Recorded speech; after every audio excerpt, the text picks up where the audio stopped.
প্রিয় দর্শক, আমি মোহাম্মদ আজিম শেখ। আজকে আপনাদের সবার একটি কমন বিষয়ে আলোচনা করব এবং এর থেকে আপনি কিভাবে প্রতিকার পাবেন সেই সম্পর্কে আপনাদের কিছু ট্রিটমেন্ট অর্থাৎ কিছু প্রাথমিক কিছু চিকিৎসা সম্পর্কে আপনাদের জানাবো, যা থেকে আপনি 100% একটি কার্যকারী সমাধান পাবেন। তাহলে চলুন ভিডিওটি শুরু করা যাক। ভিডিওটি হচ্ছে, আপনারা অনেকেই বাড়ি থেকে 2, 4টি, 5টি, অনেকে খামার পদ্ধতিতে গরু পালন, গাভী পালন করে থাকেন। কিন্তু মেইন সমস্যা হচ্ছে গাভী থেকে আপনি ঠিক মতো দুধ পান না। আর এই দুধ না পাওয়ার কারণে অনেক সময় আপনি যে গাভীটি পালন করেন বা যে খামারটি, শখের খামারটি, এই খামারটি আপনি লসের সম্মুখীন হন। এর থেকে আপনি একটি ক্ষতির সম্মুখীন হয়ে অবশেষে আপনার খামারটি ধ্বংস হয়ে যায়। এর জন্য আজকে ভিডিও। অনেকে গাভী থেকে যে সঠিক পরিমাণে দুধ পায় না, দুধ বৃদ্ধির কিছু কৌশল রয়েছে আর কিছু ঔষধও রয়েছে, এই সম্পর্কে আজকে জানাবো। আপনারা স্ক্রিনে বিভিন্ন তথ্য আপনাদের স্ক্রিনেও আমি দিয়ে দিচ্ছি, আপনারা এইগুলো ভালোভাবে দেখে এই সকল পরামর্শ অনুযায়ী আপনারা আপনার বাড়ির গাভী পালন করবেন। আপনার গাভী থেকে যদি সঠিক পরিমাণে দুধ পেতে চান, তাহলে কিছু কিছু টেকনিক আবার আপনার অবলম্বন করতে হবে। যে নিয়মিত আপনার গাভীকে পরিমাণ মতো কাঁচা ঘাস, বিশুদ্ধ পানি এবং খাবার লবণ, কারণ লবণে প্রচুর পরিমাণ আয়োডিন রয়েছে। এই আয়োডিনের কারণে অনেক সময় দুধের পরিমাণ কম হয়। কাঁচা ঘাস বিশুদ্ধ পরিমাণ, আপনারা যদি গাভী পালন করেন অবশ্যই বাড়ির কিছু জায়গায় আপনারা অবশ্যই উন্নত জাতের যে ঘাসগুলো রয়েছে এই কিছু ঘাস চাষ করবেন। এর সাথে সাথে আপনি কিছু খাবার তালিকা রয়েছে, যেই খাবার তালিকাগুলো নিয়মিত খাওয়াবেন।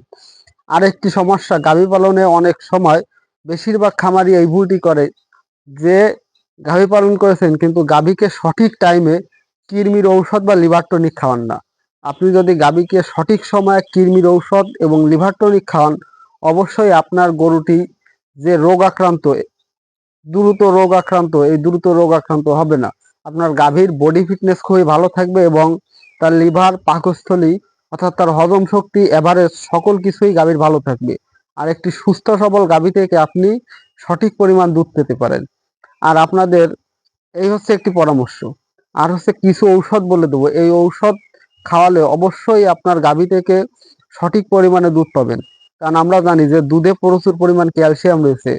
আর অনেক সময় আমরা যে খাবার দাবার দিয়ে এতে একটি গাভীর থেকে যে পরিমাণ দুধ পাই, ও সেই পরিমাণের ওই খাবার থেকে ক্যালসিয়াম, পর্যাপ্ত পরিমাণ ক্যালসিয়াম না পাওয়ার কারণে অনেক সময় দুধ কমে যায়।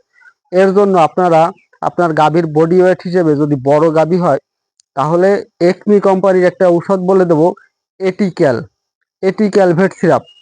এই এটিক্যালভেট সিরাপ আপনি খাওয়াবেন দৈনিক। বড় গরু হলে 100 গ্রাম এবং যদি মাঝারি গরু হয় বা ছোট গরু হয় তাহলে দৈনিক 50 গ্রাম করে খাওয়াবেন গাভী বাচ্চা দেওয়ার পরবর্তীতে।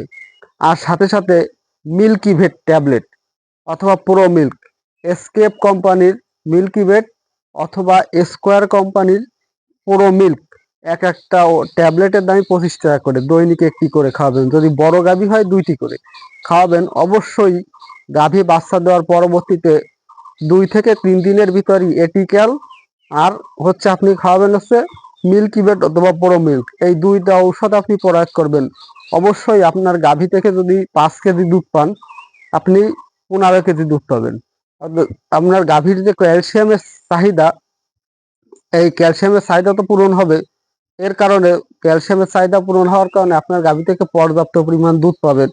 এবং খাবার তালিকা তো বলে দিলাম যে নিয়মিত কৃমির ঔষধ, লিভার টনিক, এইগুলো খাওয়ায় রাখলে গরুর বডি ফিটনেস, রোগ প্রতিরোধ ক্ষমতা খুব ভালো থাকে। আর যে সুস্থ গাভী তার থেকে আশা করা যায় ভালো মানের দুধ পাবেন। আর নিয়মিত এটিক্যাল অথবা প্রো মিল্ক, এটিক্যালের সাথে প্রো মিল্ক অথবা মিল্কিভেট, এই দুইটা ট্যাবলেট আপনি প্রয়োগ করবেন। আপনার গাভী থাকবে সুস্থ সবল এবং দুধ পাবেন আপনি দ্বিগুণ। দর্শক, আমার পরামর্শ যদি আপনাদের ভালো লাগে তাহলে অবশ্যই আমার চ্যানেলটি এখনই সাবস্ক্রাইব করে রাখুন এবং পাশে থাকা বেল আইকন বাটনটি অন করে রাখুন। আর যদি আপনাদের কোনো সমস্যা থাকে তাহলে অবশ্যই আমার কমেন্ট বক্সে জানিয়ে দেবেন।